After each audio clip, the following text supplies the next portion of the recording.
Assalamualaikum warahmatullahi wabarakatuh. Halo teman-teman, perkenalkan nama saya Rifki Rifat Ridwan dari kelas M236. Baik, pada kali ini kita akan membahas materi tentang penggolongan hewan untuk materi IPAS kelas 4 SD. Pada pembelajaran ini, kita akan belajar tentang bagaimana cara menggolongkan hewan berdasarkan beberapa ciri khasnya. Penggolongan hewan ini bertujuan untuk memudahkan kita dalam memahami berbagai jenis hewan di sekitar kita. Adapun pembahasan yang pertama yaitu penggolongan hewan berdasarkan tempat hidupnya. Hewan dapat hidup di berbagai tempat seperti di darat, di air, atau bahkan di udara. Berdasarkan tempat hidupnya, hewan dibagi menjadi beberapa kelompok, yaitu yang pertama, hewan terestrial atau hewan darat, yaitu hewan yang hidup di darat, baik di hutan, padang rumput, atau daerah lainnya. Hewan ini memiliki kaki untuk berjalan di darat. Adapun contoh hewannya yaitu singa, gajah, kucing, dan anjing. Yang kedua yaitu hewan akuatik atau hewan yang hidup di air.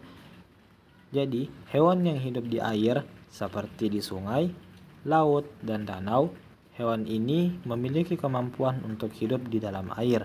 Adapun contoh-contoh hewan yang hidup di air yaitu ikan, paus, lumba-lumba, dan kepiting. Yang ketiga yaitu hewan aerial atau hewan yang hidup di udara atau yang bisa terbang. Jadi, hewan yang hidup di udara atau dapat terbang, mereka memiliki sayap untuk terbang. Adapun contoh hewannya yaitu burung, kelelawar, dan serangga. Nah, selanjutnya pembahasan kedua yaitu tentang penggolongan hewan berdasarkan makanan yang dikonsumsi. Hewan dapat digolongkan berdasarkan jenis makanannya. Makanan yang dikonsumsi oleh hewan dapat bervariasi tergantung pada jenisnya. Selanjutnya yaitu hewan herbivora atau pemakan tumbuhan. Hewan yang hanya makan tumbuhan seperti daun, buah, dan rumput itu dinamakan hewan herbivora. Adapun contoh dari hewan-hewan herbivora ialah kambing, sapi, kelinci, dan juga jerapah. Baik, yang kedua yaitu hewan karnivora atau pemakan daging. Hewan yang hanya memakan daging atau hewan lain itu disebut karnivora. Adapun contoh hewan karnivora yaitu seperti singa, harimau, buaya, dan juga serigala. Lalu yang selanjutnya yaitu hewan omnivora atau pemakan tumbuhan dan daging. Jadi, hewan omnivora ini adalah hewan yang memakan baik tumbuhan maupun daging. Adapun contohnya yaitu ayam, beruang, dan babi. Nah, pembahasan yang ketiga yaitu penggolongan hewan berdasarkan cara berkembang biaknya. Jadi, hewan berkembang biak dengan berbagai cara yang dapat dibagi menjadi 3 kelompok utama, yaitu yang pertama yaitu berkembang biak dengan bertelur atau ovipar. Hewan yang berkembang biak dengan cara bertelur, telur-telur tersebut menetas menjadi anak hewan.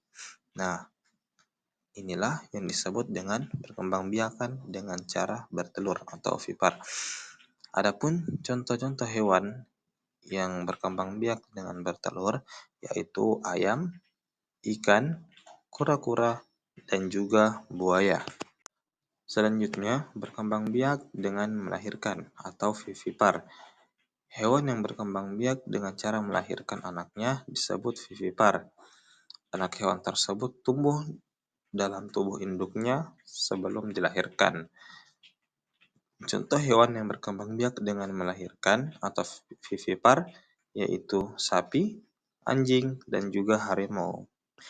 Selanjutnya yaitu berkembang biak dengan membelah diri atau aseksual. Beberapa hewan berkembang biak dengan cara membelah diri. Hewan ini akan membelah tubuhnya menjadi dua bagian dan masing-masing akan tumbuh menjadi individu baru. Adapun contoh hewannya yaitu bakteri, ubur-ubur, dan juga planaria. Nah, pembahasan keempat yaitu penggolongan hewan berdasarkan struktur tubuhnya. Selain penggolongan berdasarkan tempat hidup, makanan, dan cara berkembang biak, hewan juga dapat digolongkan berdasarkan struktur tubuhnya. Salah satu cara penggolongan yang umum adalah berdasarkan ada tidaknya tulang belakang.